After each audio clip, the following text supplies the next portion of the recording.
Harvest Bank is a proud sponsor for today's Fresco L podcast.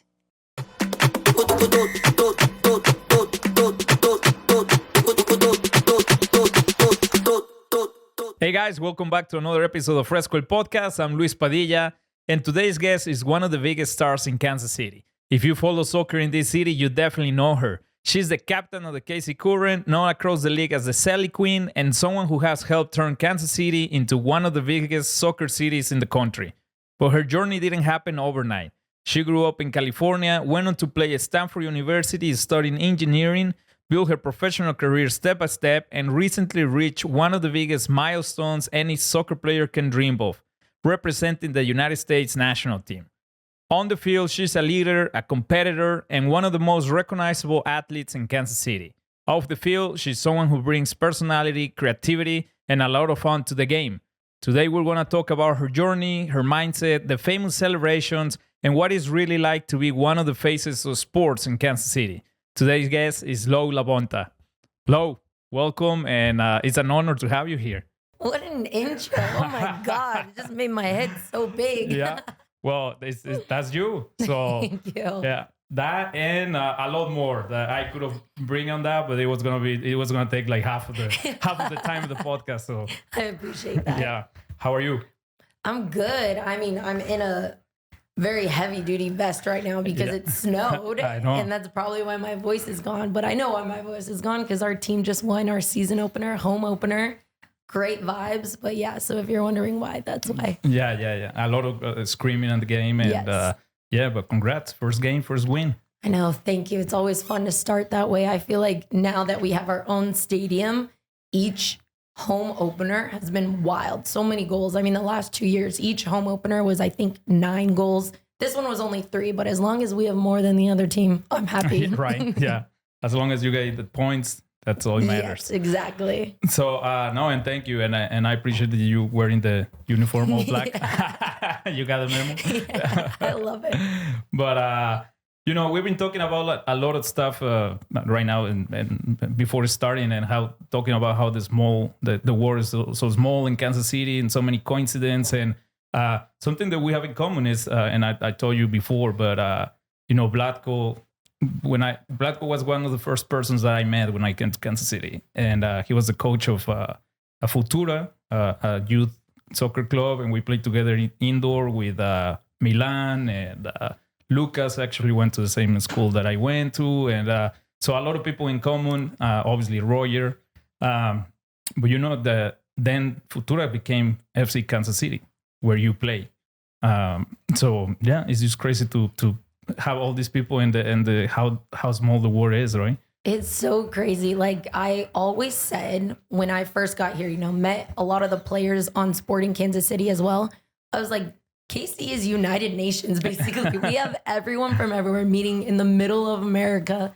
And it's just so fun hearing all the accents. And we'll probably get into this, but I think that's why it's so cool that a World Cup is being hosted here. Yes. And definitely, I mean, like I say, KC Current has had a lot of impact in that. And is a big part of why Kansas City is being chosen to be one of the host cities. But before we get to everything and the beginning, I always like to ask if you can have dinner with anybody, live or from history, who would that be and why? Ooh, that's such a good one. I can go so many different routes, right? I mean, I don't just play soccer, but right now I would probably say I want to have dinner with Julie Foudy. Julie Foudy was a U.S. women's national soccer team player. She also went to Stanford, and now she's getting into broadcasting. She's a part owner of Angel City, which is the team in L.A. So there's just so many routes she's gone. She's intelligent. We played the same position. She is a big personality. So I would almost want to have dinner with her and ask her there, can you be my mentor? Like just lead me, show me the way, get advice. I think people don't do that as much these days. Mm-hmm. And one thing I think that Latinos do very well is they share their knowledge. They're very open to do that. Some people like to just keep it all to themselves, or the term is gatekeep. Yep. But I would just want to get out there, network and talk and learn new things. Have you met her? I've met her briefly. She says great things about me when she's doing broadcasts of our games. So that's another reason why I'd want to meet her. She's not openly critiquing me. We can do that behind doors, but outwardly she gives me plenty of compliments. But yeah, she's such a cool person and human being and was a badass athlete. So I would love to learn from her. Yeah, awesome. And then something that you mentioned right now, the mentorship aspect is something that we talk about in this podcast a lot, because like you're right, like right now it feels like, a lot of people don't know how important to have mentors and mentorship can be, and whatever career you're doing, right, or whatever you're doing. And you're right, a lot of people don't share, but there is also a lot of people that are willing to share. So I always encourage, like younger people to go out there and ask, and I always say that mentorship is having a mentor is not like a official relationship, right? It's not like, hey, we're gonna meet, go for coffee. It can be, but it doesn't have to be that way. Like we're gonna go for coffee every other week at 8 a.m. And sometimes it's just make that call or reach out to somebody that maybe knows something that you don't. And talking about that, tell us what were you look like a kid growing up? Oh my gosh, I was probably the worst kid ever. I always talk about that. Like, when people are like, do you want sons or daughters? And I'm like, I'm scared for my daughter because she's just going to be a replica of me and probably have also the craziness as my husband as well. So no, I was a very outgoing kid. I played every single sport from hockey to soccer, baseball. I did martial arts because my dad knew I liked to fight. So he was like, let's get you to do it the right way. But I grew up with a brother who's only 15 months younger than me. So it was very competitive. You know me, I'm not the tallest person. I stopped growing probably around 5th grade. My brother was my height till then and then just took off again. But it just created this very competitive, athletic household. So it was always all about sports. And then also because, I am a female, pro sports wasn't a thing growing up. Like I wasn't able to look up to that for a female. Obviously I would watch all the men's professional sports, but then education was huge as well. So I was always studying and always striving to get to Stanford, and I was able to achieve that goal. And so at Stanford, they actually started the National Women's Soccer League when I was a junior in college. And then I was like, oh, let's do this thing now. I got my degree. Let's go play soccer. Now let's play. So you grew up in California, but your name is Hawaiian. Yes. So how does that connection? Yeah. So my dad is Norwegian and my mom is Hawaiian. And we were like, Hawaiian names are cooler. So let's go with a Hawaiian name. So my full name is Lo'eau That's the Hawaiian. That's my first and middle name. And then my last name is LaBonta.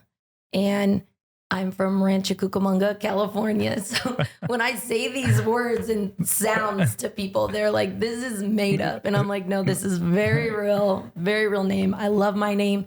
It's just hard for people. So that's why I just go by Lo. And yeah, Rancho Cucamonga is a real place. Shout out 909. Yeah. How big is it?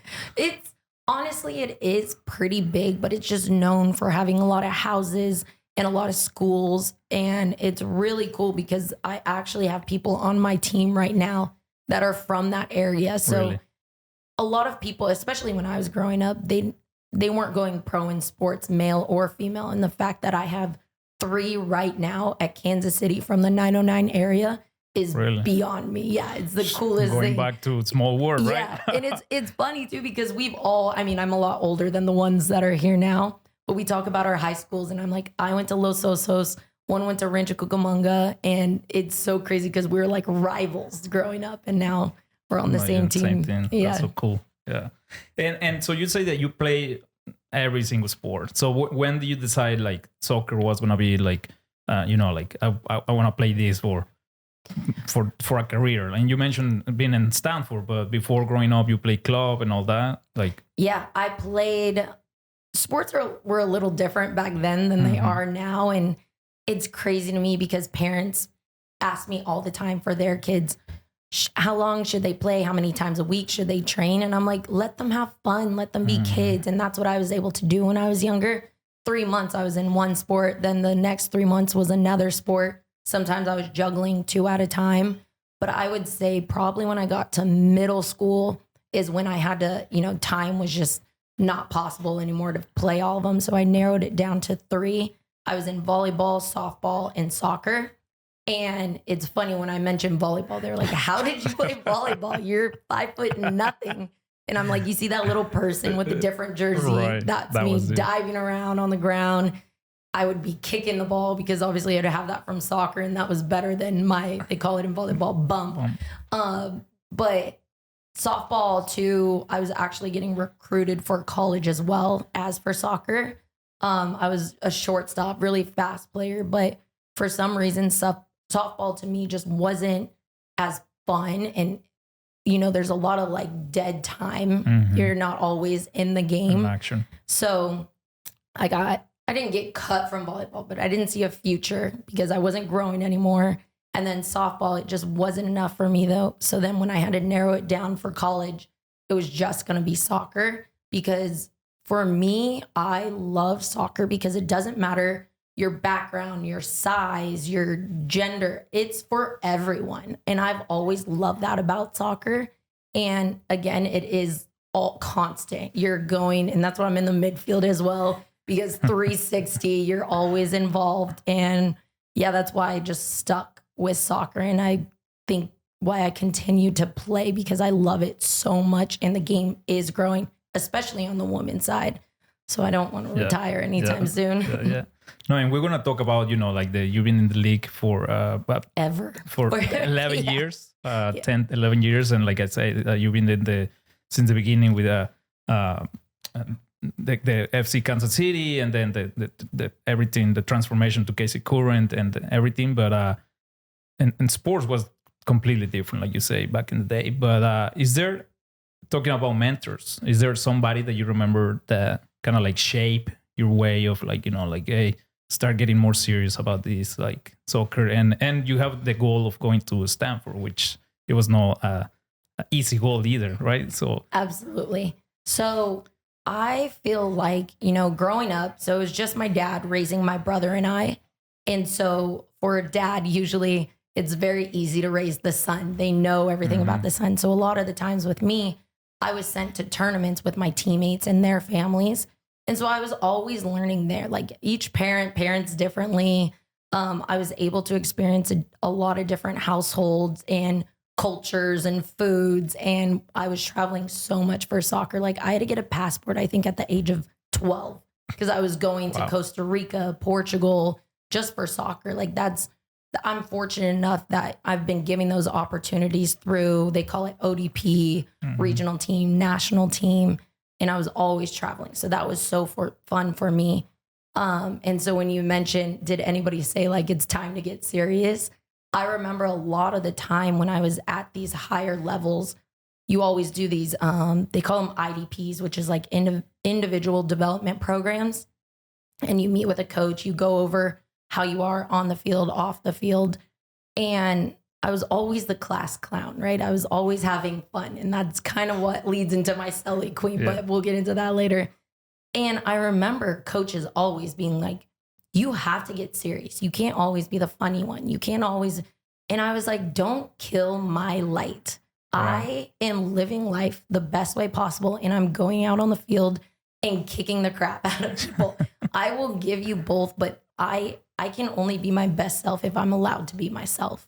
So I remember a lot of that. And yeah, you can like reel it in. There's times to be serious and not. And that was the message that I took out of it. I was not going to let them tell me no, because if they did, I'm the most stubborn person. I'll do completely the opposite. You can ask my dad.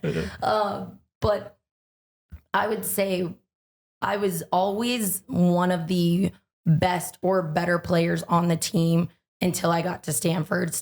And anybody will say that when you're at club level and then you go to college has the best of the best. And then after college, you go to pro, and that's the best of the bestest. It only gets better there. And so each time I've gotten out of my comfort zone, that's when I've found a mentor. That's when I've found someone that I'm very grateful for, that they were able to invest in me and help me through the process. I have one definitely at FC Kansas City that I continue to shout out. And even my husband came in a little, but that he would not have been my husband if not for my mentor. And then now also I do have one here at the end of my career because I like to be vulnerable and ask questions because I don't know everything. And I think everyone should be that way. If you don't know, just ask. Right. And so, yeah, you definitely, no matter how successful you get, you should always have someone to check in with, humble you, ground you, and give you some advice. Yeah. And talking about that relationship, and we don't have to go into details, but it's like a formal, like informal, like kind of like you go have coffee, or it's just like, hey, you call him and be like, hey, I have questions, or what would you do if this happened? Or yeah, before it was actually a teammate in FC Kansas City. She had been at all the highest levels. She was a national team player. She was the captain on our team. She had a similar humor to me, but she knew the times, to kind of say it in. But it came naturally, organically. We were just at a training, like an extra training, not one that was like, you have to be here. We were like, let's go do extra together. And then randomly we were doing runs and she was like, let's just run a couple extra more. And I was like, fine. If you're doing it, I'll do it. But it's just that, like, and when I say I'm grateful that she took that second, it literally took one line to invest in me and push me a little and for us to build that trust. So after that, we started meeting probably like once a week, but it was very informal because, again, she was on my team. So it could have been like, we're driving back to the player apartment and we can have that 10-minute meeting real quick in the car. And so people always say they don't have time to do these things. And I'm like, you make the time. And there's, again, if it's these little hits, it's almost like I'm talking about training my dog right now, but it's like, he gets so exhausted, but I'm like 5-minute, 10-minute training and we're good. And if you've met Amigo, he's a good behaved dog, but we're still working on it. But maybe I need to work more on Roger and maybe more than Amigo. Yeah. Yeah, no, I met Amigo and a couple times and it's pretty well behaved and he looks scary, but he's not. I know people are so scared of him, but I'm like, he's the sweetest dog. He is truly an Amigo. So I'm so glad that name worked out. I love the name. I'm just like, how did I come?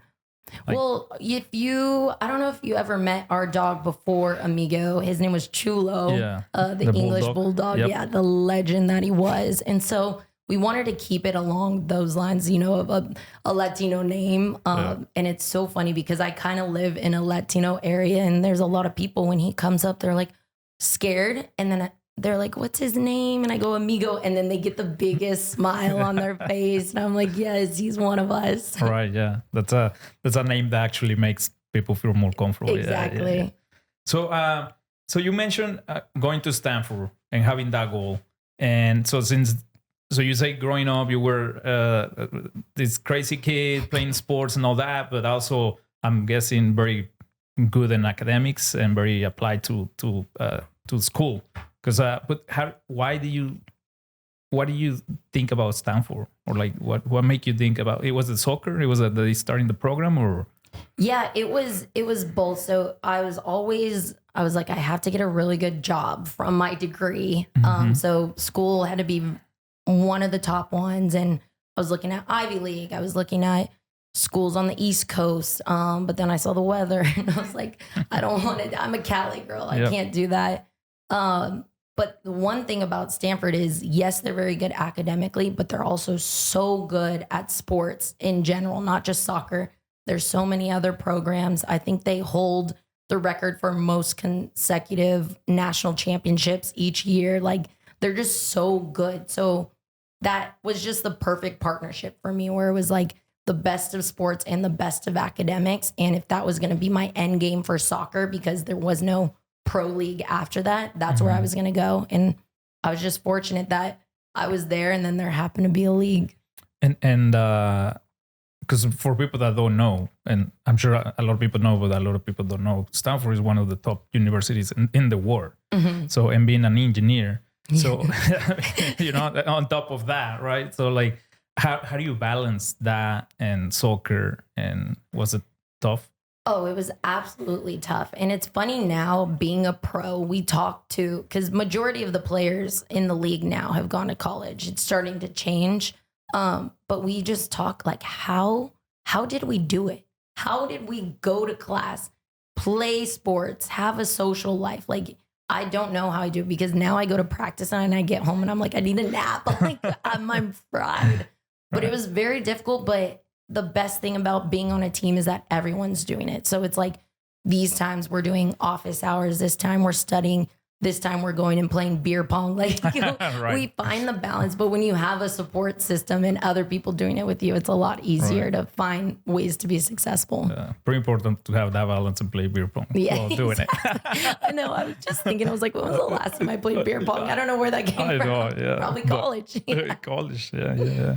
Same. I mean, I didn't play at that level, and I didn't definitely went to a university as Stanford, but the routine was pretty similar, like going to practice, going to class, beer pong, of course. I love it. And the trips and everything. But did you ever, during that process, 4 years at Stanford, I'm guessing 4 or 5, do you think that you were going to go in a different direction? Like probably being an engineer and go that route?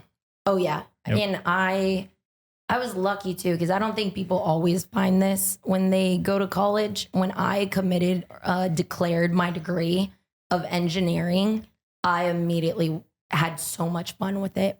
I did a focus in product design. So it was very hands-on problem sets. I'm very logically ordered up here. It was a lot of math, a lot of hands-on prototyping. I got to build stuff. I got to be in woodworking.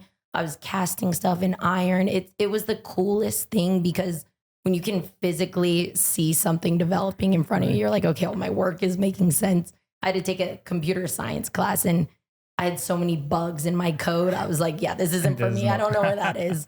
But I was fortunate enough that I had a very fun time with my degree. And that's why if the league didn't start, I probably would have just immediately gone in that direction. But when it did start, I was still torn. I didn't know if I still wanted to play. Like, I know I wanted to play soccer, but I also knew I was going to get a very good job, because that was the other part, is when I entered the league, the minimum pay was $7,500 for the entire season. Wow. And clearly I'm not smart, because a engineering degree right out of Stanford is minimum 6 figures. Right. So I went the soccer route, and I told myself I would give myself max 2 seasons. And now I'm in my 12th season, and it's crazy. Still fighting for pay. For pay, yeah. But it has changed and it has evolved. Exactly. Yeah. And that's exactly why I continue to stick around, because it is developing. We got the stadium here, the first one ever in Kansas City. The pay is getting better, but there's so many things that we're just working on and trying to improve. And I want to continue to be a part of that fight, but I also want to reap the benefits of that fight. Right. And I mean, definitely that is something that in soccer in the US has been a transformation, obviously for women's sports, but also for men's soccer. I remember when I was back in the day, after school and sporting, and all that story. But when I was there, I was like, some of the players, they're like, well, if I graduate and I go to work, I make more than, the entry level salary being one of the entry level players. So I met some people that they were like, no, I'm not going to go soccer anymore, because it's going to be tough graduating and stuff. So, but I'm glad to see that it continues to develop and to grow, and it's not going to stop. Probably in 2030, the World Cup comes to Kansas City. Yeah. So we're hoping for that. Exactly. Yeah. I just love too that the game is growing in America. Like, probably for you too. Like, you've probably always loved soccer. Being a player in soccer, I've always loved it. But now hearing like the people who love American football or baseball starting to love soccer too, I'm like, finally America. It is growing, definitely growing in Kansas City. And like I said at the beginning, you one of the persons that had contributed a lot for that change and for that growth of the sport in Kansas City and in the nation. So we appreciate that. So, but so going to Stanford, you decided to go take the route in soccer. So take me to that day when you find out that you would draft to be professionally to the league? Where were you, and what were you doing, or how did that work? This is a worst draft story ever. So I entered the draft, right? When you enter the draft, you just put your name in. It's actually a crazy story because I was a semifinalist for the Herman Trophy, which is, for people who don't know, those like Heisman for college football. That's the same award for women's soccer, collegiate soccer. It's called the Herman. And I was a semifinalist because I had so many goals my senior year. I had just popped off that year. And I was projected to get drafted like first round, top 10 easily. So the draft is, I'm still at Stanford because they do the draft when we're still in school. West Coast Stanford. The draft, I think, was in Philly on the East Coast, so East Coast time. And they were doing it at like 9 a.m. in the morning. I talked about how we played beer pong. Yeah. I was not up at 6 a.m. West Coast time for it. So I think I probably woke up at like 7 or 8, and I still hadn't gotten a message or call. And I look at the draft on my phone, like I'm scrolling to see on Twitter, like I don't see my name because I hadn't been drafted yet. And so it's literally the last round now. And they're not even going up on the screen and reading names. They're just like tweeting it out. Like this person got drafted here, The second to last pick, it goes LaBonta from Stanford University to Sky Blue FC. And I'm like, I'm going to Jersey. Oh no. But it was crazy to me because yes, I was excited that I got drafted, but now I'm going to the opposite side of the country.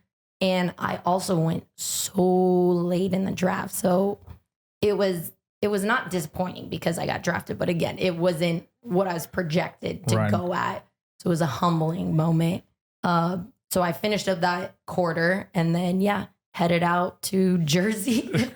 I knew nothing about there. I didn't know the airport I was flying into. I just packed a bag and was like, let's see how it goes. And how does that work? Like you right now you mentioned you just submit your name. That's like, so I'm guessing back in the day there was no agents. There was like you just send your name and say, hey, I want to play soccer. If you pick me, I'm It was like available. Fill out this survey, like what position you're in, your name. And I do think players right off the bat probably had agents, but it was only if you were like the first 5 selected, or if you had gotten called into the national team. Because that year, majority of the people in that draft were in the U23 national teams. I was even in that as well. But yeah, because I went to second to last, they're like, no, you don't get to negotiate a contract. This is your contract. This is where you'll be living, and go put your cleats on. We have practice right now. Wow, that's great. And so like, what do you do after you find out that you were drafted? Like, do you just go on with your day, or you call somebody, or who was the person that you called? My dad first. He called me first because I was just sitting there. I was like, oh no, what do I do? Because also one thing you don't have to do is you don't have to go. You get drafted and you can say no. Yeah, you can say no, and then you're done playing, or you go overseas. You could do that as well, but that team will always have your rights. So I think at that moment I was just like, all right, do I finish my college? Like I think I had one more quarter after that because Stanford were on quarters, so it goes through the spring, and you end in like June over there. In the season over there, our season starts in May, April. Then now it starts in January. We start so early now compared to when the league first started. So I had to either finish college or go then and then just come back and finish college after the season. And that's what I ended up doing. So logistically, I was just on it. I was like, all right, I need my flights booked. I need to get out of my dorm. I need to have that rent ready. Like, all these little things. And I was lucky too, because I already knew people on the team. So I was texting them. There was actually another girl from my high school that was already on the team. Really? I had a Stanford teammate who had played. She was a few years older than me, but she was already on that team. So I was able to like ask questions and get things going immediately after that. Yeah, that helped a lot, I'm sure. And so when you went to the team and you mentioned it was 7,500 for season, what else did you do? Did you work something else? Absolutely. It's funny. A lot of the time, it's like people were servers. I served. I was a bartender. I was doing coaching courses on the side. I was just helping anywhere I could. I would do camps. You just try and get every little piece you can, but it is crazy because you're like, I've practiced and then I have to work all these things around, and like I'm exhausted from practice. I'm trying to be a pro, and then I have a lift, and then I have to go do these other jobs. And that was just the struggle we had then. And even now I find myself doing side hustles. I don't know if it's because the original player that was in this league, or if I'm just trying to help set myself up post-career, because again, being a pro athlete is not for life. Right. So yeah, just trying to figure out all that. And those are the I don't know if, I mean, it's definitely a sacrifice, but those are the things that a lot of people don't see, right? Or now we see the stadium, we see the league where it is, we see the team competing and winning championships, but it's back in the day, and it's not 40 or 50 years ago, it's just 10 years ago where professional players were also needed to do side works to just to live, right? And to make the dream come true. Exactly. So, I know I was having oatmeal like 5 times a day. Just add water to that. It was the cheapest meal, but I was getting what I needed. And yeah, I don't know how I did it, but I'll always be proud of that person. Yeah. Because what I didn't mention is I got cut. You got cut? I got cut my rookie season. And at that time too, contracts weren't guaranteed. Okay. So when they cut me, they were like, no, you don't get the rest of your contract.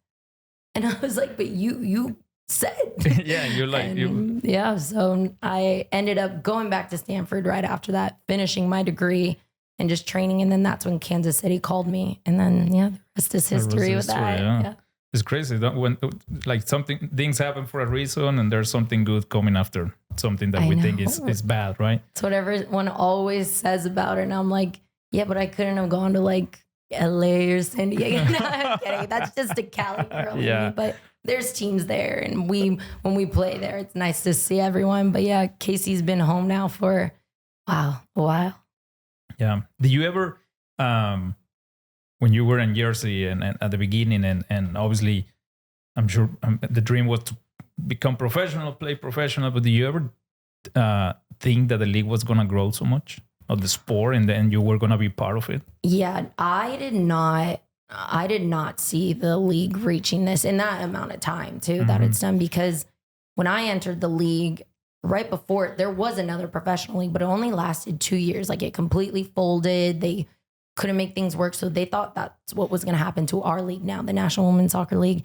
And there was a year too where we were about to not show up for games or anything, because there was just, the players' needs were not being met at all. So we definitely thought that it was not going to be good. And they always try and guilt you. They're like, if you don't show up, the league's going to fold. And we're like, that's not on us. We're the product. We're not the right. ones that need to run the league right. or any of that. So it's funny to think now, but it's also very scary back then, because you're like, I could be out of a job again. But, you know, we had to go through these things to help grow it now. And we got our CBA, our collective bargaining agreement. We're putting all these things in place. We have a players association, which my mentor was the one that helped start as well. Or she didn't even help start. She started it. It's just those people I'm so grateful for. And those are the true pioneers of the league. Right. But I can't compliment her now because she's the GM at one of our rival teams. So no, we're not going to do that. Yeah. No, I love her so much. She's one of the best human beings. Like I said, she's the one that helped convince me to go on the second date with Roger, who is now my husband. So, really? Yeah. She's like, he's a good guy. And I'm like, I know he's such a nice guy, but yeah, no, shout out her. Her name's Yael Averbush. She's a GM at Gotham now. Okay. Yeah. They're the ones who kicked us out of the playoffs last season, right? Yeah. But that just means she's really good. She's won 2 championships in 3 years. Wow. She's doing something good. GM. Yeah. Is there, I don't want to talk about the future yet, but yeah. It's something that you can see yourself being still involved in soccer? Absolutely, because I love this game so much, and I always talk about how much I love this league so much. So if it were to be, for example, GM versus coach, I would choose the GM. Mm-hmm. Coaching, oh my God, I don't think I could do it. Those hours are awful, especially now seeing my husband, or not even seeing him. I don't see him anymore. You don't see him. Yeah. But I think maybe on the GM side, and if not, I always do the broadcasting. But anything I can do to still be a part of the game, highlight the game, I would do, because I love it so much. I mean, I put so much blood, sweat, tears, time into it. I can't give up when I retire. Yeah, for sure. So, and you mentioned, being cut first season, you pack everything, leave Stanford, going and pack, but and getting cut in the first season. But what has been one of the hardest moments in your career so far? Oh yeah, that one's always a tough one. So probably the hardest part of mine, and not even like in sports, you get cut, you get traded, all those things happen. But the hardest one for me was they had just sold our team to Utah. So I was here for a couple years with FC Kansas City. They sold the whole organization to Utah. So I moved away. And when I was there, it was hard to just gain a starting spot, but gave my everything. We have our home opener. Then this next game, it's an off day, and I get a call from my dad saying that my brother had passed away. And that, for me, he was like my world, right? Like, I was the one that had to get us ready to go to school when we were growing up. Like, it was just him and I for so much of our life. And when I got that call, I just crumbled. There was not one part of me that was functioning. Couldn't sleep, couldn't eat. I couldn't even like walk or move. I locked myself in my bedroom, and my teammates, everyone, shout out to them for trying to check in on me, make sure I'm good. But when that happened, I knew the only thing I could do is go to practice the next day.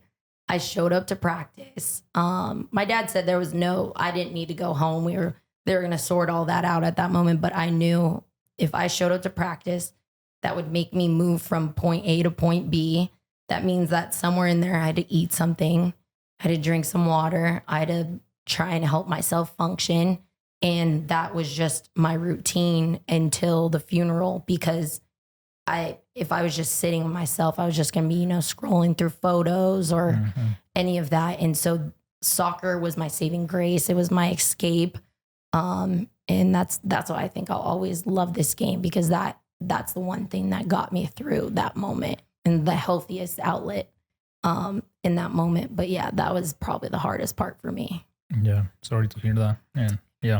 And that's something related to my next question, is like, when motivation is low, what do you do to because as you just mentioned, it happens to athletes too. You guys are human beings, and you have lows and ups and everything. And sometimes people, you see, the fun part of the celebrations and the goals and the stadium, but how do you push yourself to keep going? Yeah, I've always said that I try and be stubborn in the most positive way possible. So, for example, when I got cut my first season, I didn't want that guy who cut me. We don't need to say his name, but the one who cut me to determine my future, my career. It was just a little speed bump. So that just meant I needed to work harder. I needed to be better. I wasn't bitter, maybe in that second when he first told me, but that's just because I had to figure out how to buy a flight home. But I think I've just always been stubborn, and that may be seen as a negative way, but stubborn just means like, no, you're going to continue to show up and keep doing it no matter what is happening around you. But I will also continue to do it with joy and a smile. And that's just how I've lived my life with every setback. Yeah. And for what I'm hearing, like, so you mentioned back in the day in the club team and college, and they tell you, hey, you cannot be the funny one all the time and stuff, but you didn't let that, like, change the way that you appreciate soccer and live soccer in life, right? Like, so I think it's cool too, is that the older I've gotten, people have kind of continued to say that, but rephrased it in certain ways. So the way they've gone about it now is, hey, your voice carries a lot of weight. when you're doing these jokes. And that just, I take that better because they're not trying to change it. They're just saying, be more mindful of what you're doing. So I'm not always cracking jokes in film unless it's about me, because I don't want everybody to be all serious about my mistakes in film. Like, we need a joke about it. But it's just those little things. But I will continue to crack jokes. I know there's times where you shouldn't, but that's just me, and I can't change that part of me. I honestly speak before I think sometimes, and it's just who I am. And I think that shows on the field too. You'll see me do an action and I'm not even thinking about it. I'm just gonna get to that ball and make a tackle. And yeah, that's just the way I live. Yeah, it's part of the personality. And it's that personality has also help you in a big way to where you are now. So yeah. So again, people see a lot of the fundings, TV, all these appearances and interviews and all that. But what's something, a part of the job that people normally don't see, but it takes a lot of effort? I think the most fascinating comment I saw the day was on, oh my gosh, I forget his name. He's on the Green Bay Packers. I think it's like Mikel Parsons, something like that. Doesn't matter. Yeah. He got injured. And he's like a streamer, and he put out this statement that he's going to be paying someone to run his stream while he's injured. And someone commented and said, but you have all the time in the world. And that couldn't be any further from the truth. When you're an injured athlete, your day triples. You not only have to show up to everything that the healthy players are showing up to, you have to add about 2 hours of treatment before that, 3 hours of rehab after that. And then there's the recovery process as well. So what people don't see is how long athletes' days actually are. It's not just the game you see on television that lasts, for soccer, obviously 90 minutes. I don't know how much for other sports. Yeah. That's not even close. Like, our game the other day was at 3 p.m. I just showed up to the stadium at 9:45 a.m. I'm like, people don't see that part of everything the athlete has to put into it. And that's why sometimes it's just like, you'll see fans after the game and you're like, I want to give you all my time, but I also have to go take my dog out to pee. Right. But it's just those things. Like, it's not just the game time that athletes do. It's 100 times that. So that's probably one thing. Right. And I agree, I think. And that's why I appreciate so much that you hear, because, I know that you guys have a full schedule and doing all this with the club and appearances, but also personal life, right? That you guys have to do some other things, and it's not just like club staff or waiting for people to invite you to do things or to go and eat and whatever, right? But I see there's a saying in Spanish, and I don't know if I can say it in English, but it's like basically like the field doesn't lie, right? So it's like everything that you do that nobody sees, it's like then on the 90 minutes, it gets reflected there. But the work is what you do when nobody's seeing you. Exactly. Right? And all the time that you have to put in. Exactly. No, it's definitely the stuff that you don't put on socials. And I mean, some you know those athletes, they're the ones that like hard work when no one's looking. I'm like, I just saw the whole video. I know what you're doing. But it really is that. And oh my gosh, I just thought of right now, like all the taxes that you have to do, right? Like all those things. I'm like, clearly I would rather be out with you guys, but I legally have to do this. Right. And so again, you've been in the league these so many years, and as an athlete, because you see other athletes and other soccer players come and go sometimes, very often, and not have a career as long as you have had. So, what do you think is something that you have done that is helping you to stay consistent and still being a pro athlete? 11 years. Yeah, I think I was. A lot of my career, I was not injured. So that was lucky for me. Now that I'm a little bit older, in my 30s, I've picked up some here and there, but nothing too crazy. That's me knocking on wood. Yep. Yeah.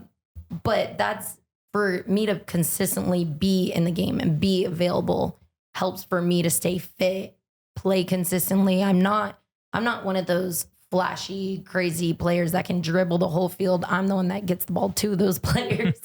I'm the one that can read the game, and I usually go into tackles that I know I'm probably going to win. I think I've just gotten smarter the longer I've played, and I just narrowed down my game. I mean, I know almost everything about the opponent because I've played them so many years, so many times. So just getting that experience, I think, has helped me stay in the game, improve my game. And then, yeah, I think it's the joy. I don't wake up and think, oh, my knees hurt. I wake up, I'm like, I got practice. Let's go. I'm going to see my girls. I'm going to have a good time. It's just that mindset, I think, as well. Right. Keep it on the positive side. And like you said, you've been I think when I've seen you playing, you can read the game very well. Like you anticipate a lot of plays and stuff. And you keep running. You're very competitive. Absolutely. So, at home, who's more competitive, you or Roger?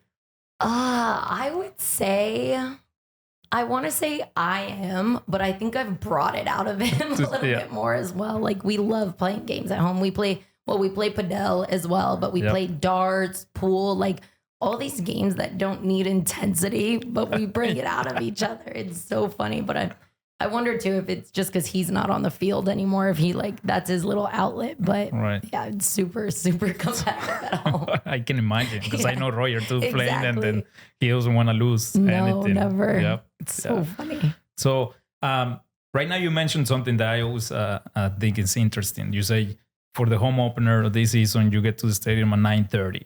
Like tell us what you do until 3 p.m. when the game starts. It is crazy. So the one thing we have to do now for our games, our home games, is with all the construction down there, the players don't get to drive to the game. So technically we drive to the stadium, we leave our car there, but then a shuttle takes us back to our practice facility. There you can get, massage, you get your pregame meal. There's iPads you can go over film on. So you're kind of just sitting there until we have our pregame meeting, and then we bus over again for the game. Cause I think there's like a sponsorship that shows our arrival or something like that. Yeah. I don't know. The red carpet. Yeah. Yes. I don't see any of that money. So I don't know.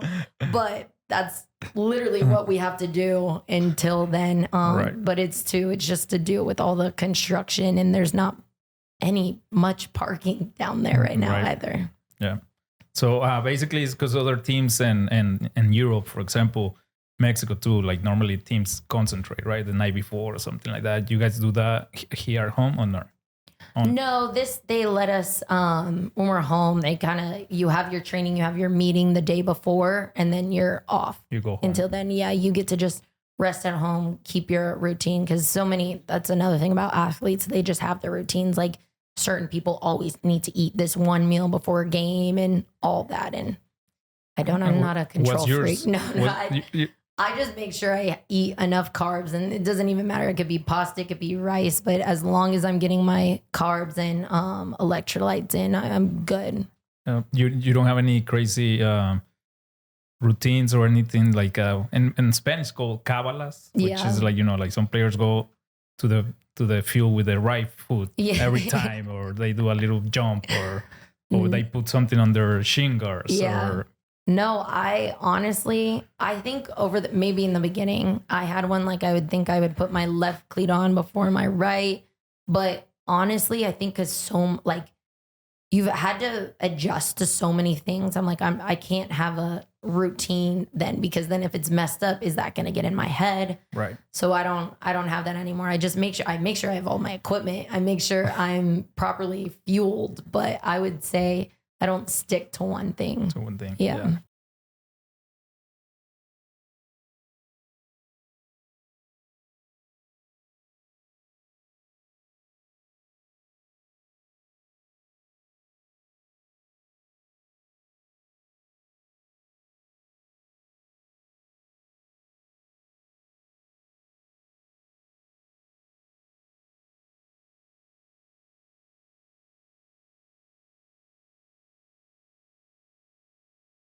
That's good, because I know other players, and back when I play, if they play good, it was because of the chingers, right? Yeah. But if they played terrible, it was because of the chingers. And it's like, dude, what? Those are always so crazy to me, but I'm like, whatever you need to tell yourself. It, yeah, so, it's crazy. Yeah, Mexico national team, one time they have a coach that he will wear the same tie for every single game. And he will believe in Feng Shui and all these other things, which is okay, right? But he's like, well, I mean, yeah, but you're not going to win a game because of that, right? Yeah, I had a coach that each game, like if we won, she would wear that same thing the next game and the next, and then we lost, and she would have to switch the outfit, and then she would try and stick with that one. It was the craziest thing.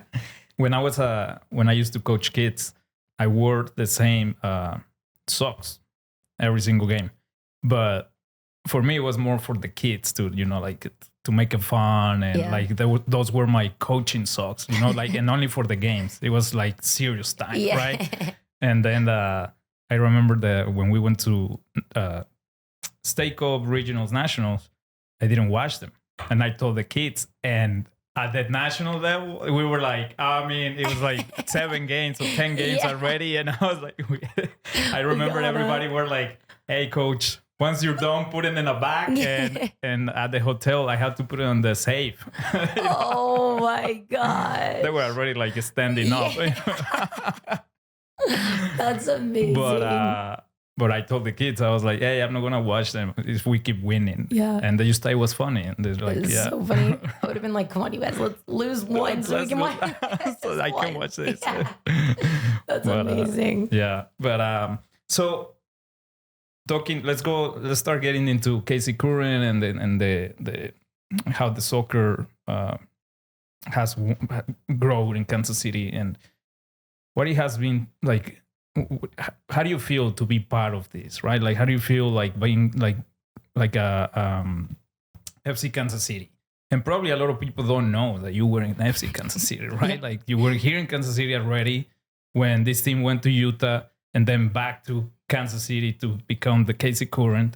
And but now being all this change and the first stadium for women's soccer in the world, and I mean the FC the Casey Curran is probably it's probably, I don't want to say this because I like sporting, I like the Chiefs and everybody, but I'm like, it's a new franchise, the sports franchise in Kansas City, and in the league is just putting the standards, right? Like for other teams to it's like, hey guys, this is how it's done, and you're part of that and big part of that. So how do you feel about that? It's obviously, I feel amazing that I'm a part of this. I feel grateful. I think it's funny when you're like, people probably didn't know you were on FC Kansas City. People probably didn't even know about FC Kansas City right? here. I don't think a lot, because that team won 2 championships and people probably had no idea. It's not like there was a parade or anything for that. And then when they first brought our team back, we were also Casey Woso. We didn't even have a name that first year. And we played on the baseball field out by Children's University where Sporting plays. We played on that little baseball field. And I don't even think people really knew then. But the second we got our stadium, I think we popped off. We were playing the best soccer this organization has ever seen. There was teal all around the city. They had our faces everywhere. Yep. I can't wait for the streetcar to go to our stadium. Like, I'm going to pop on that so I don't have to get to the stadium 10 hours 10 hours before. Yes, that is the coolest thing to me. So I think it's so cool that not only is our team growing and for women's soccer as well, but it's also growing with the city. And now that this, like, we're at this, I don't even want to say peak because I know we're still going to be doing things, but now that we're also hosting the World Cup here and Netherlands is kicking us out of our facility, but they're going to be there. It means that we're the top. Like, if men's national teams is using our facilities, then we're there. We're at the top. Yep. Yeah. That's pretty cool. What's going to happen with the league during the summer? I know we have at least one game, and then our team usually like puts on these tournaments. Cause I don't know if they'll be using our stadium. Maybe when it comes to like the knockout games, they might like be training on that, but I don't know if those logistics have been nailed down yet. But I'm like, I need to be playing, because if not, I'm gonna get out of shape. Like, what are you gonna do? And I'm gonna go to these games. But Argentina is going to stay next to the stadium, so I'm sure there's going to be a lot of security. 100%, because there's only one road in and out of there. Right. So yeah, I don't know what's going to be happening, but because we train on our stadium field sometimes too, just to like replicate what a game day would be like. But yeah, maybe I'll bring, because my dog is a Dogo Argentino, so maybe I'll bring him by for the Argentinians. Feeling community. Yeah. And it's crazy, like, now that you mentioned the stadium, it's like, I remember back in the day, you guys play Shawnee Mission, some high school, I believe, or stadium. And it was, back in the day, I think it was like, I was reading, there was probably the third or fourth biggest stadium in the league with like 5,000, 6,000 people. And, it's just crazy to see all the growth. Probably not people, but seats. Yeah. Well, but didn't you guys have a record for one of the seasons you brought like 11,000 people, something like that? It was. I think maybe because we at one point switched over to Swope Field. So the last two seasons we were at Swope, and I remember I could find Roger in that crowd every time because it was only like 20 people. Yeah. But maybe before that, or maybe when we were at the baseball stadium, it's like a home opener usually for a team gets that many. When we were at Children's Mercy, maybe that was when we got that many people. Yeah, I think it was a home opener, definitely. Yeah. So, and it's always the case in our league probably across every league, a home opener, you get the most amount of fans, but I'm like, how do we continue to bring them back? And what you do is you build your own stadium, and then you get players like Chawinga and Cooper who can just score, and Dabinia and score and make it entertaining for fans. And that's why I think we continue to sell out games. Right. Yeah. It's the atmosphere and the whole experience, and something that obviously what I do, marketing and branding and all that, I think it has a big piece of it. Is a big part of KC Current is the branding, like you say, that the whole city was teal. The streetcar had you guys on, and you can just see KC Current everywhere, right? And it's amazing because I know the agency, the design studio that did the branding and all that, and I'm like, yeah, that's so cool. That it's local made, and they did such a great job, and they keep doing such a great job with the brand. Because you see other teams that they don't really, I say not locally, but just nationally or on the world, they don't really use the brand, as they should to connect with the fans. Yeah, I think one of the coolest things for me personally too is that first year they brought our team back here from Utah, so it was like 2021, and we were called KC Woso. We didn't have a team name, so I came up with our chant KC Baby, and now it's like used everywhere for our team. And not only that, they used it, I think, on the like Ted Lasso show. They used it in the World Cup Kansas City song with I hope you registered that. I'm like, what was I thinking? Because they took it and they ran with it, but it's fine. It's fine. It's so cool to see because people, they're not like, a lot of the time when you see people in the city right now, like they recognize you again because our faces are everywhere, streetcars everywhere. They'll yell out KC Baby, and I'm like, that is the coolest thing. And the fact that people are just recognizing us in the streets is so cool because that means they're paying attention and we're doing something right. Right.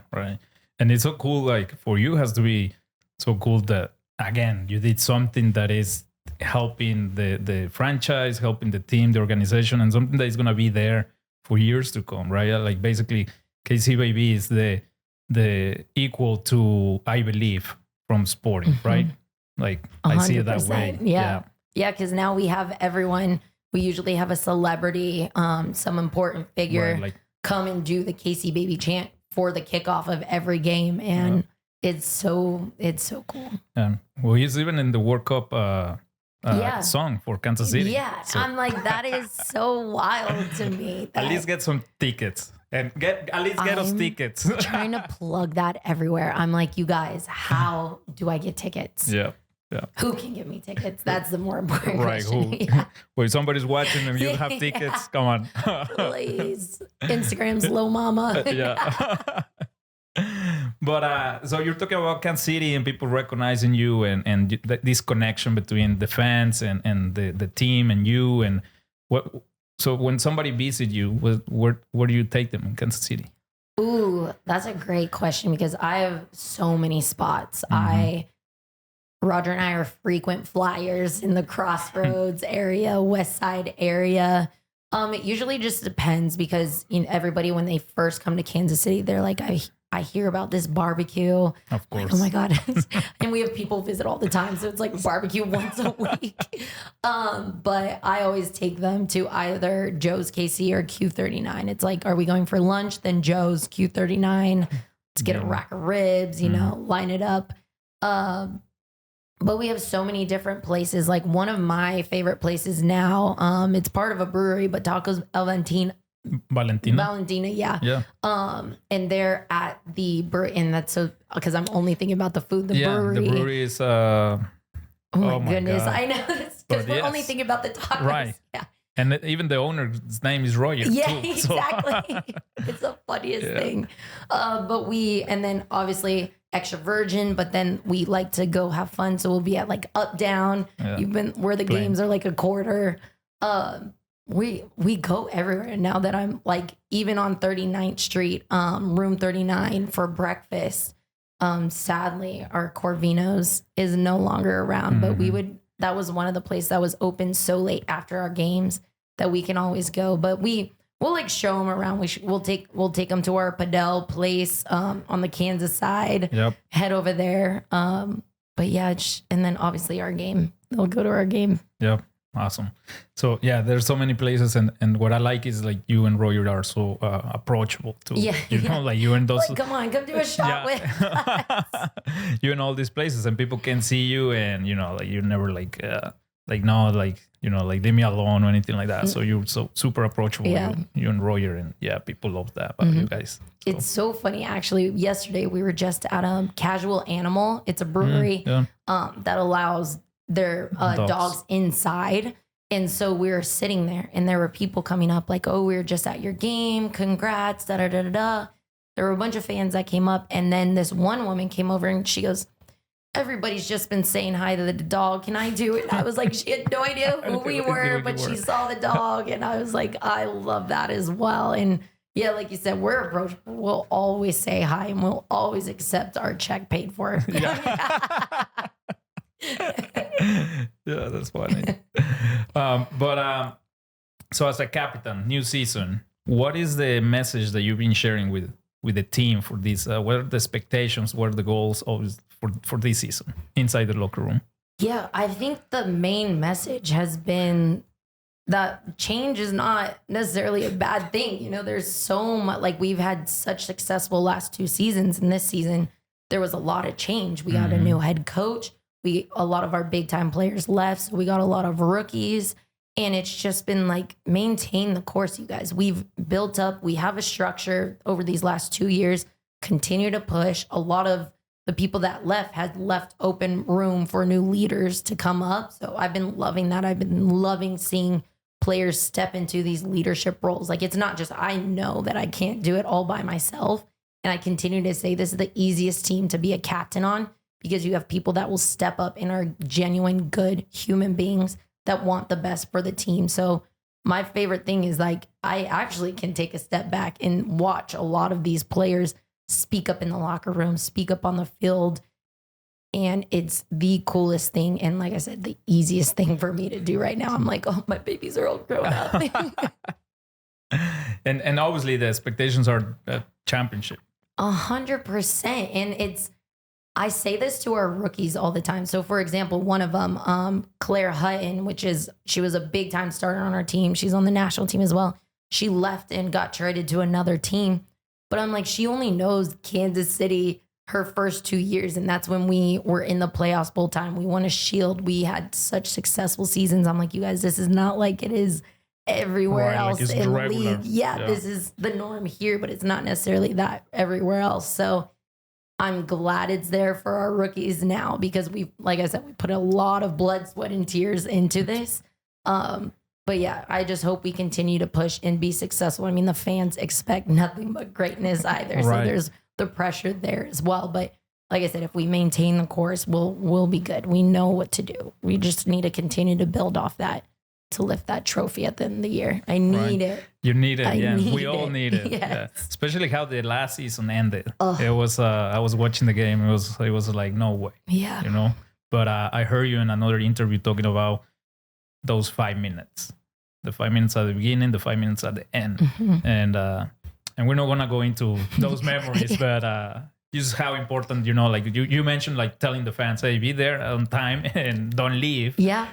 Because there's the support of the fans and everything can happen in soccer. And in the first 5 minutes, the game can be decided, or in the last 5 minutes when people think that nothing else is going to happen, a lot of things happen. It happens in soccer all the time too. Yeah. I'm like, how are people not catching on? It can't just be the players that are noticing this. And I think the best visual is when you watch all the fans leave. Like there's that line writer that are going, and then they hear a whistle or yell on the field, and then you see everybody running back down to see it. I'm like, that's a lot of the time when, we call it Big Five in soccer because that's when some players just mentally check out. They don't do it on purpose, but they're like, oh, the game's almost over, and they're not as locked in. And so the fans are leaving too, and then that's usually when a goal happens. Yeah. It just happened to us. Yeah, it's very important to being concentrated and focused the whole game. Yeah. Okay, so let's talk about the Celly Queen. So how did that started? How did that happen? I honestly, now that I'm thinking about it, I don't know where the name came from. I really don't know who gave me that title, but it all started after. Is when it must have been, I don't know if it was the year we went to the final, but anyway, there was a season where I just started scoring goals after goals after goals, and that's not common for my position. I'm a defensive midfielder. Right. I don't usually get that high up the pitch.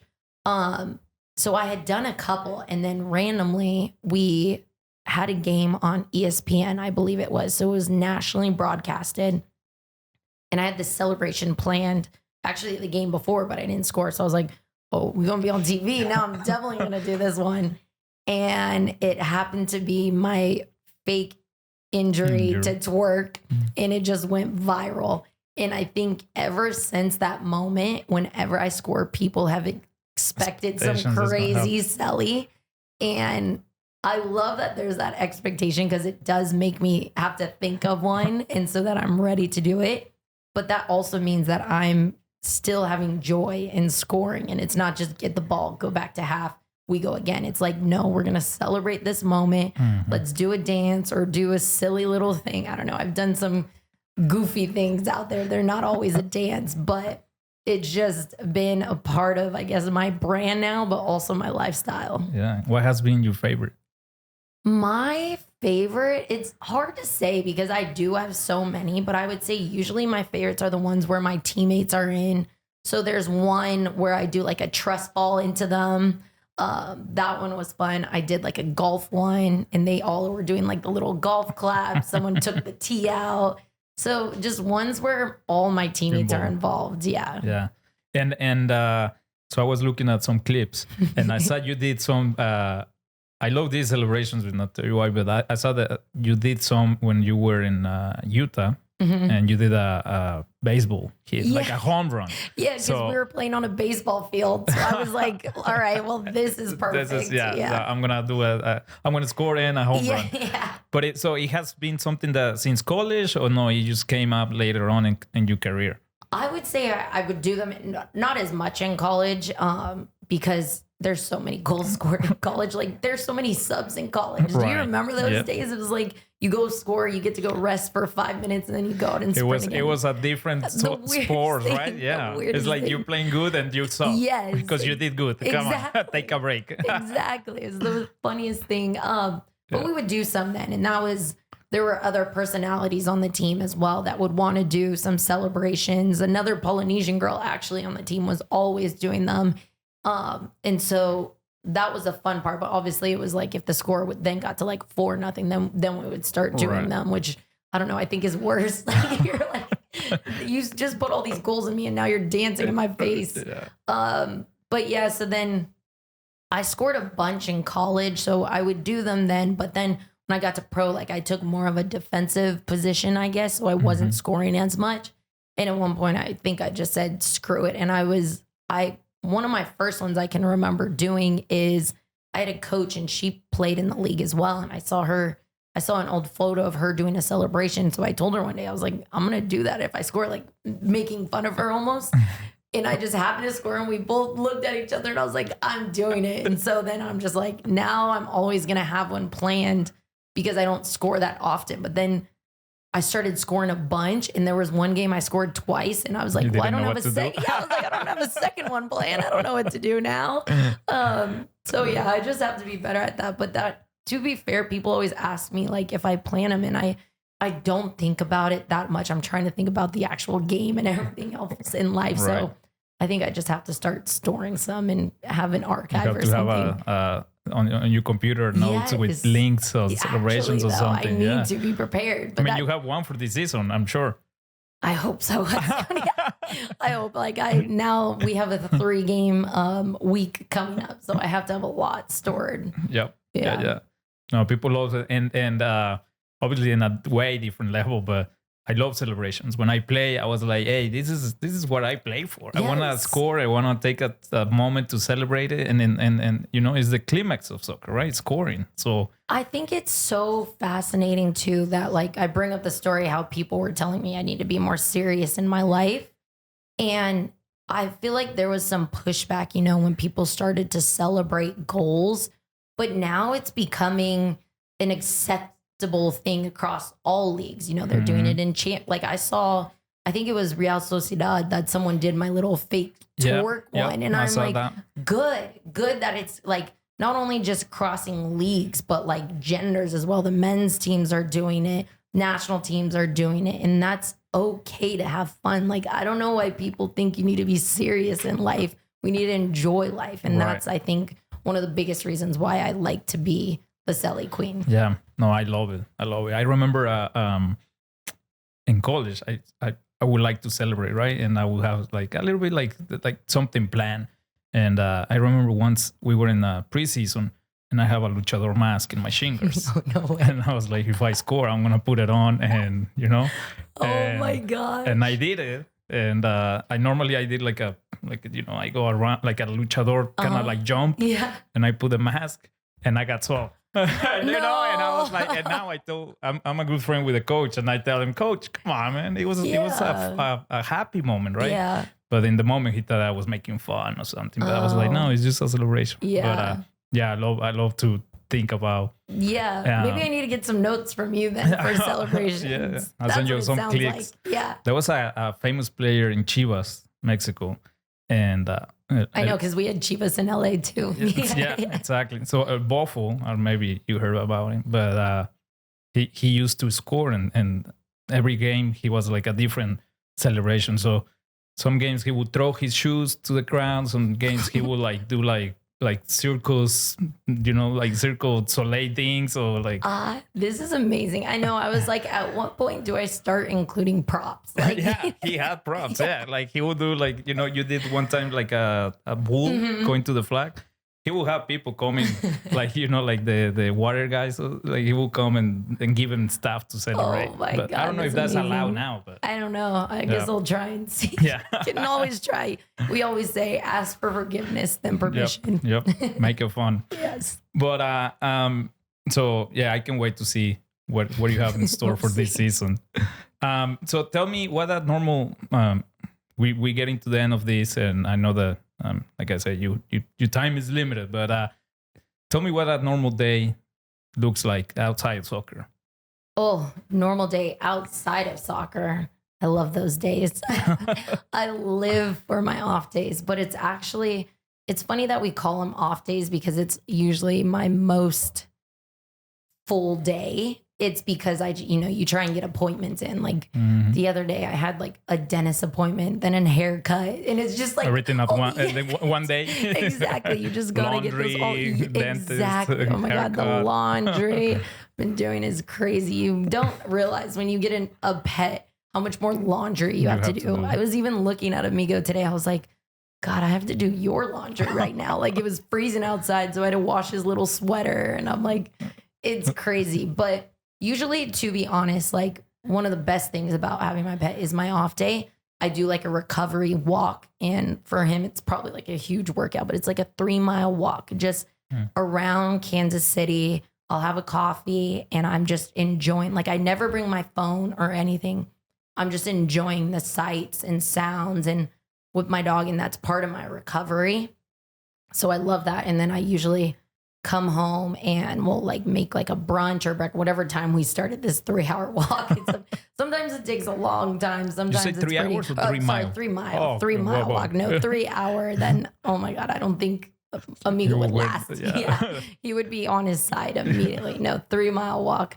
But we just do that. And then, like I said, it usually gets to appointments, the cleaning, all those things. And then, so I usually like to do an appearance somewhere, whether it's at my husband's indoor facility. That one's one of my favorite because the kids there, they literally light up the second you walk in. And it's so cool because I'm like, I'm not coaching them or anything. I'm just going in, having fun, and they love it. And you always see them peeking over. And I'm like, they need to see that. They need to see that it's possible that you can achieve those things, that you could get to the level.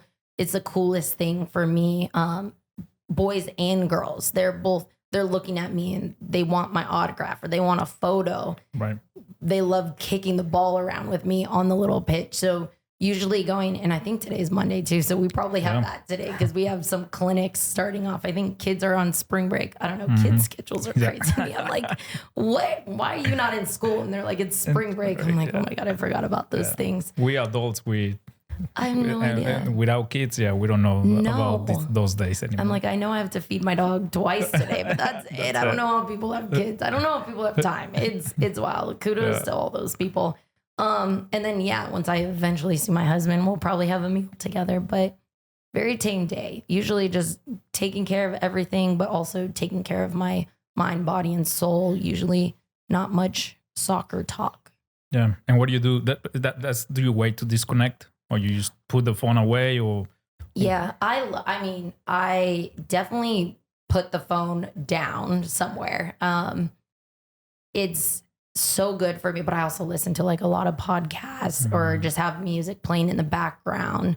But I do disconnect from the soccer world. And I think with media, it's everywhere always. Even if I just wanted to look at one of my friends' stuff, I'm going to see, trades, standings, all that. So I try and put the phone away from the soccer part just because you need to disconnect because you need that balance. You need to make sure you're your best self so that you can be your best self for other people. If I'm trying to juggle all these things, I can't give 100% to everyone. So I think my off day is perfect for me because I get to actually reset and then show up the next day with all the passion and energy and joy that people love to see. Right. Because I'm not like this 100% of the time. I think that's honestly why my husband got me a puppy, for his energy to match me so I can give it out a little bit other than to my husband. But I need my reset days too. Yeah. Days when you don't want to do anything. Those are my favorite days. It's okay to not do everything. Yep.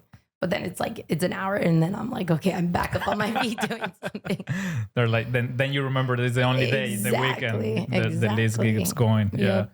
No, I like those days. And like you say, balance is so important, right? Like we talk about in this podcast about like balancing everything and the burnout and especially that comes in, but it's finding that way back, right? Yeah. To keep going. And that's why too, if you've talked to Roger about this, our off seasons are always so much fun. Like we leave the city, we leave the country. Yep. We go to another country. We like to visit, travel, do all these things. We'll still bring a soccer ball, but it's like a size 4 soccer ball, barely inflated, like just so we can juggle on a beach. Yep. It's the most fun thing. And we truly, like, our bodies need it. We don't work out much. But we just completely disconnect from soccer. And that's why we're able to restart as our best selves the following season. Right. Well, what's the favorite place that you guys have gone? Because I know you guys went to many places, and we didn't even went to. You play in Australia too, so I know. I played in Australia actually. When very beginning of the season, my career, because the seasons were so short. So back then, the seasons were only like 6-7 months long. And then that's why I could go to Australia in a whole different contract and play their season of theirs like 4 months. So it just worked out perfectly to fill the little gap, make more money. Be in summer, like, because the seasons are different over there. Right. Like, we're in winter here, they're in summer. And so it was the best option. So 100%, I would live in Australia immediately. I love that. My husband and I are both scuba diving certified. So we did the Great Barrier Reef over there. But there's so many great trips. Like, we did Chile. We were able to do Patagonia because we're both very like outdoorsy people. So just being able to experience all those cultures. And a lot of times too, we have ex-teammates that are from those countries and that we visit and get to see. And it's that part is so cool to see a country through a friend, their home country through a friend's eyes is one of my favorite things to do. You just experience in a whole different way. You're not really like a tourist. You get to be immersed with them in the culture. So that's my go-to. Yeah, that's pretty cool. I see you guys pictures and everything, and I'm like, yeah, that's pretty cool. Yeah, it's so cool. I always recommend like people to travel. And it's because too, like, Roger and I aren't materialistic, so we don't own many things. Like, we literally just got our first TV in the house. Like, we don't really have much. But it's because too, we put all of it like in the off-season account so that we can spend money on travel and hotels and experiences. Yeah. Right. Yeah, that's pretty cool. Yeah. Well, let's talk about the national team. Yes. So yes, congrats on that. Thank you. So tell me about it. How's the process?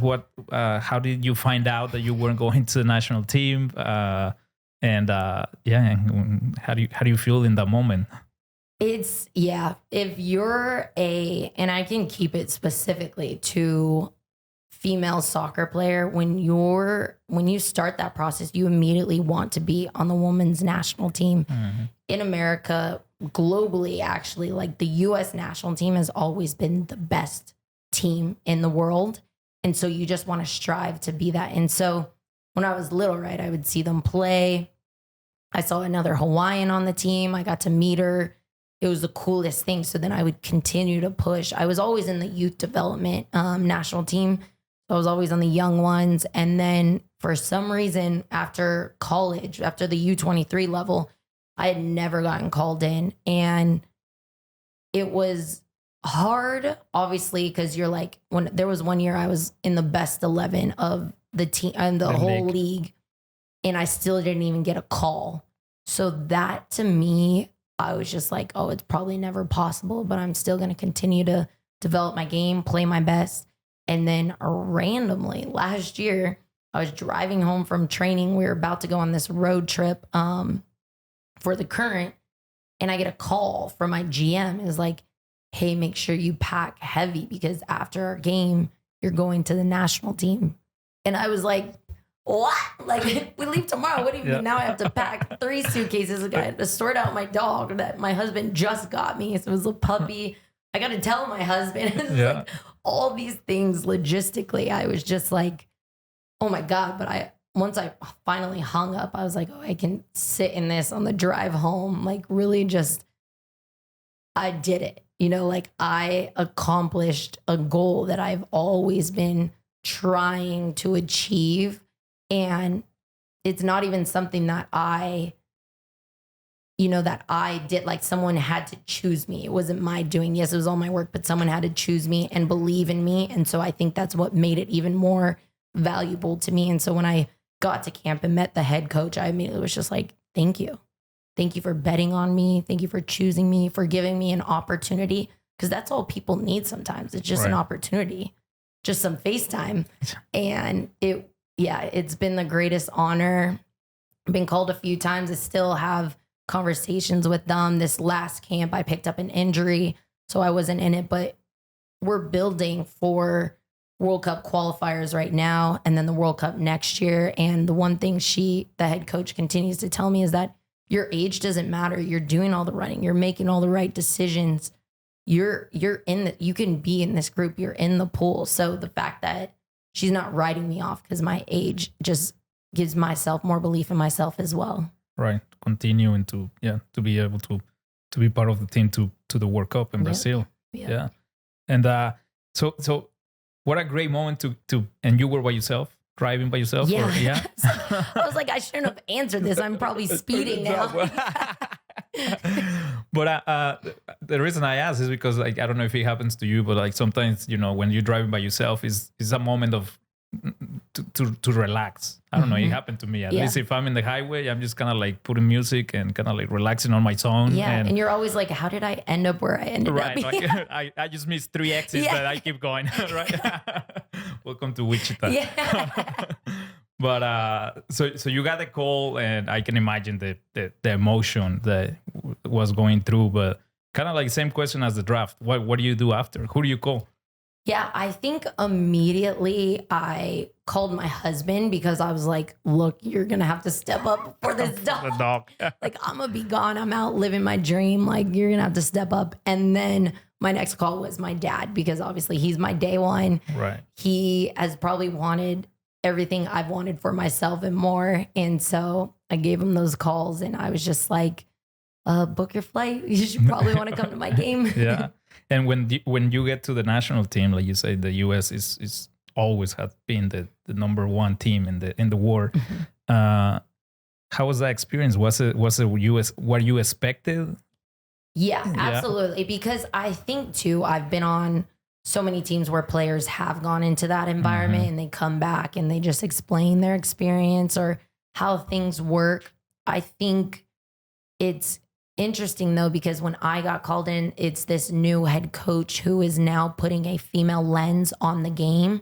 So it's a lot of, we're focusing on the balance of life. When a player has a kid, she wants to help those players work back to get to the top level again. She's a mother herself, so she has those different conversations that you wouldn't necessarily have had before with male coaches. They're really into recovery there and focusing there. So like on our off days, it's completely off. Like you don't have to go in for meetings or recovery. You go do what you need to do, what you would do if you were back home.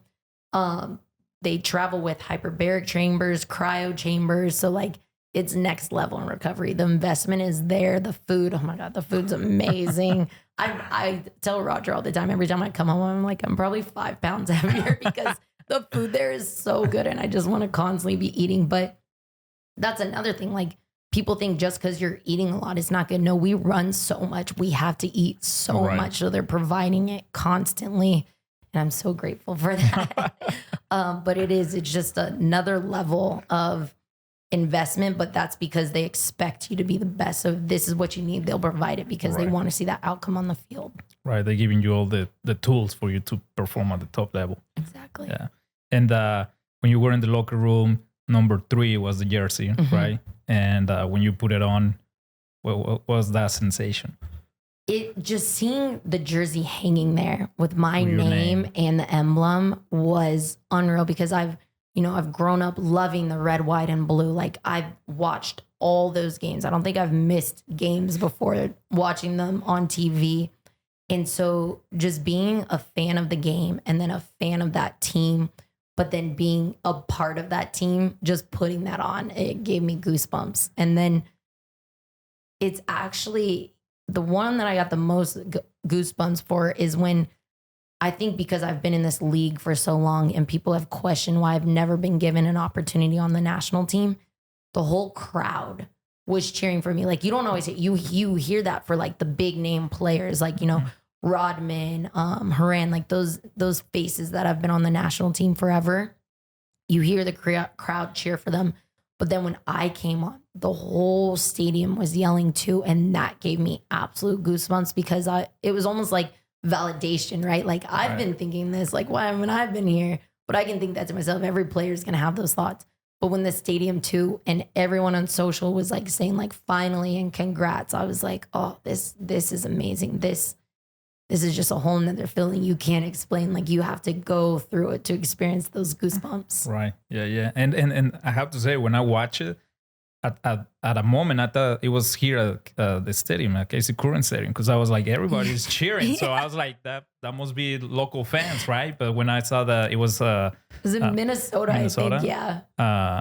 I was like, oh, wow. Like it was pretty cool to see that people, like you said, use fans from another city and just cheering on the national team, but they were like super happy and super excited for you to be part of the game and to be part of that team. Yeah. I know. So, and that's where I think too, like I want athletes to go through that just to experience and see the effect they have on people they don't see every single day. Like, when you think about your circle and your friends and your family, your teammates, the people in your city, you don't think about everyone in America or everyone in the world who could be watching this, and that they're specifically watching you.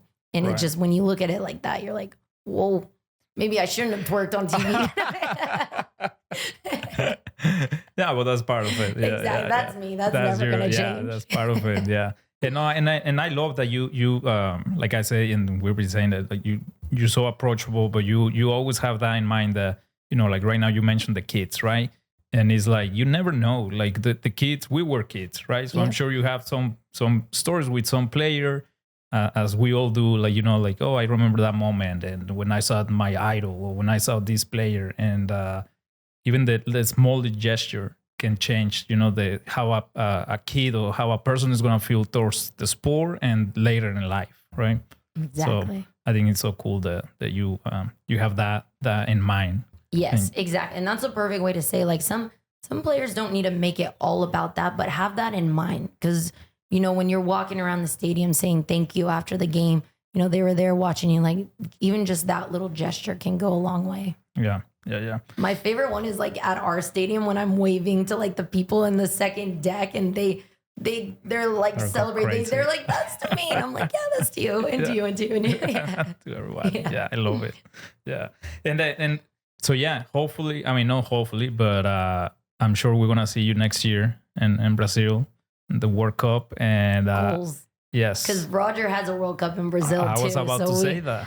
We got to have it on this side of the household as well. Yeah, I was about to say that. Roger played with Honduras in Brazil. Mm-hmm. I was there as a fan. No way. Yeah, I went to watch Mexico games, but Roger was... and Roger has been here, and Roger is a legend in Honduras national team. Mm-hmm. But it's going to be so cool, that coincidence, right? Like you playing too also in the national team and World Cup and Brazil. Yeah. That would be cool. That's the goals. Let's manifest it here. Yeah. So for any girl, like young girls in Kansas City watching this and with the dreams of becoming a professional soccer player, what would you say? What advice would you give it? Oh, I love that so much. Soccer players specifically. Or any young girls, like outside soccer, but also like just any young girl trying to, reach out to the dreams. Yeah. One thing I love with the investment in women's sports right now is that it's televised. And so one thing I tell younger players all the time, girls, boys, but for men, their sports are on TV all the time. But for girls specifically, is watch our games. And it doesn't have to be current. It could be LA, Chicago, whoever. But just watching the game helps you understand it so much more. You learn things from players. You can take pieces of that and put it into their game. So whether it's, I think mainly the sports on right now or WNBA and NWSL, watch those. Like if you want to be at that level, watch what those people are doing. There's your success right there. That's the little cheat code right there. So the more you watch, I think that will help you develop your game. And you can see the personalities. You can pick which player you want to be like. It's the easiest cheat code now that we have so much visibility in our sport. Right. Yeah. Seeing the inspiration, right? Mm-hmm. And see what the pro players are doing. Yeah. So. And that's what I think for me growing up, I was watching men's games, and that's, people tell me all the time, I play more like a guy than the women's game, but now the women's game is developing so much more. Now it's not so much counterattacking, and they can say, I play like a woman now, not like the guys. No, it's not the guys. And okay. And what would you tell Lo at 11, 12, 13 years old, if you see her right now? Oh, I would tell her you're not going to grow. So get used to it. Get used to your size. Embrace it.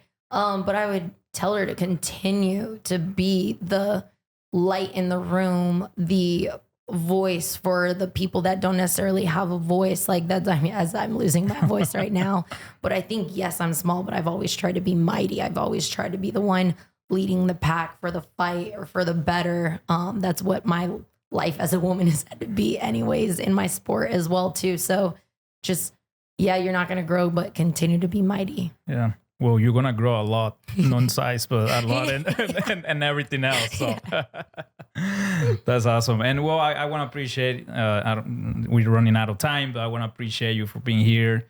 And we're lucky to have you in Kansas City. You have been a tremendous, how would I say, a person that, like promotes the city, the sport and the national stage. And we're just happy to have you here in Kansas City and see you. Every time I see you everywhere, I'm like, I know her. Yeah. I know. I'm like, oh my God. And I get so excited when I see you because I feel like we do a lot of the same events, but like it's my team sending me to events. So I don't know who's going to be there. And then I see you. I'm like, I should have known you're up here. I love it. Yeah. It's so cool. And it's funny that you say that part, how like what I do for the city. All my new teammates that come in here think I'm from Kansas City. Really? And I'm like, I am a Cali girl, but I will continue to have so much pride for this city. And that's what I love about this city is the love they have for their sports, but the love they just have for their hometown too. It's so cool. Yeah. We are so proud. I'm not from Kansas City, but basically from Kansas City now. And